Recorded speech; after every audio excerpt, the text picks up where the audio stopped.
What is up, cinephiles, and welcome back to Screen Kings. For today's video, let's talk about the superhero film Samaritan, directed by Julius Avery, now streaming on Amazon Prime Video. This one is told in the perspective of a 13-year-old boy named Sam, played by Javon Walton, and he believes that his reclusive and mysterious neighbor named Mr. Joe Smith, played by the one and only Sylvester Stallone, is actually the legendary mutant vigilante called Samaritan, who's presumed to be dead 20 years ago. Now, with the city on chaos and a lot of crimes are rising, Sam makes it his mission to convince the old man to get out of the shadows and save the city from ruin. So this is a superhero film.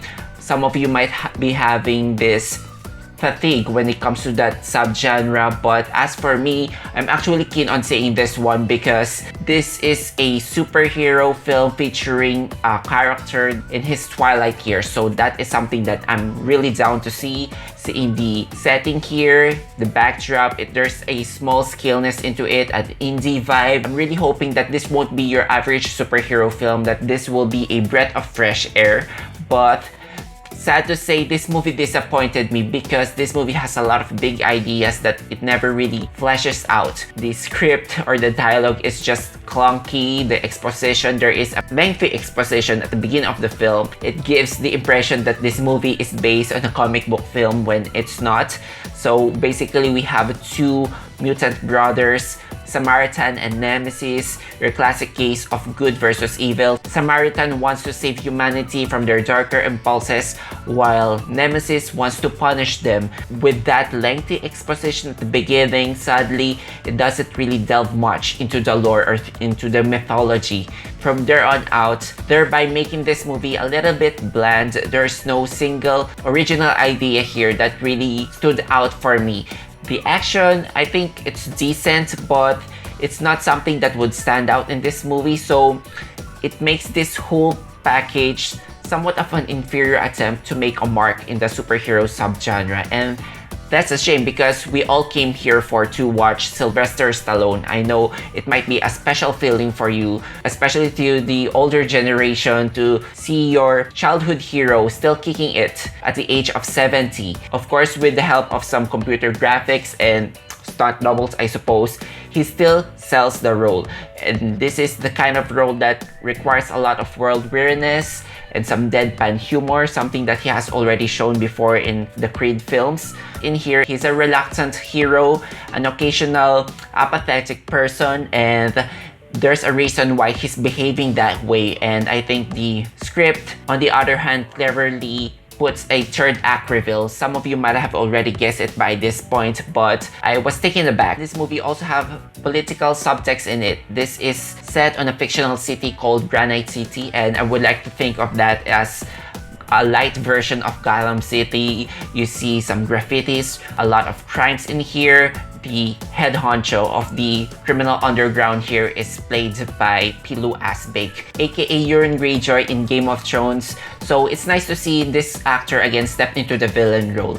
If Sam is the fanboy of Samaritan, Cyrus here, the character played by Pilu Asbake, is the follower of Nemesis here, and he wants to bring the Granite City to the ground and inspire an anarchy. It's not as smooth as what the Batman or even what Joker did. It's just almost convenient because this is a character who has clear motivations, but then his motivations never really grew into something that's compelling. So he doesn't seem to be a formidable threat throughout the film. And when it came to that climactic third act battle, there wasn't much cinematic tension in here, so kind of bogs the movie down. Sam here, one of the teenagers employed by Cyrus to commit some petty theft. He's played by Javon Walton. I've seen this young actor before in Umbrella Academy Season 2, and I'm sure he's a wonderful actor, but I think this kid is miscast in this role just because the overall impression that this character creates is it's your stereotypical overly eager kid. This character comes across as somewhat annoying. He has the most screen time in this film, and that didn't really help.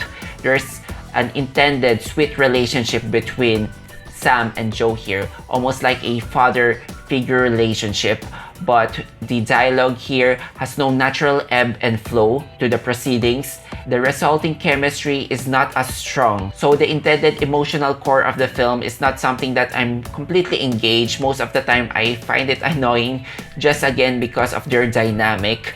Actually, this movie might have benefited if they kind of ditched the kid role, maybe replace him with a teenager and embraced more of its darker themes, starting by giving this a hard R rating, something that I think would put an edge into this film because this is a very violent movie. We have here Samaritan beating people with sledgehammer, people firing automatic weapons against each other. So I'm expecting blood in here, but the movie hasn't really delivered in that department. Furthermore, the decision to tell a dark tale of redemption and an urban vigilante film on the perspective of a kid is not the most effective way in this case. So the overall message or the morals of the film feels a bit of a lip service. It doesn't really offer anything new when it comes to the conflict of good versus evil, which is in the center of every superhero film. For this one, there's just one character who mentions the message of the film that good and evil lives both in your hearts, and it's up to you to decide whose voice are you going to hear. So something like that. And I think that simplistic messages is expected to answer all the fundamental questions and the mysteries that this movie had the potential to bring. Personally, if we're talking about reluctant superheroes with an overly eager kid on the side, I would rather rewatch M. Night Shyamalan's Unbreakable. If you're in here to watch Sylvester Stallone, he still does a solid work in here. However, he needs a strong story to pull it off. It's not enough to just rely on the star power, and by the end of the day, I'm not sure what Samaritan brings to the table apart from giving that classic Sylvester Stallone vibes throughout the film. If we're talking about adding something new in an already saturated superhero genre, this one feels criminally bland, and I appreciate the effort to do something from scratch rather than continuing something from an existing IP, but this one ultimately falls flat, so I'm gonna give this one a 2 out of 5 stars. But that is just my opinion. Of course, you guys are entitled to yours, so let me know what you think in the comment sections down below, whether you agree or disagree with my take. Also, if you enjoyed watching this video, hit that like and subscribe if you haven't yet for weekly content. Thank you so much guys for watching. Until then, I'll see you all on the next one.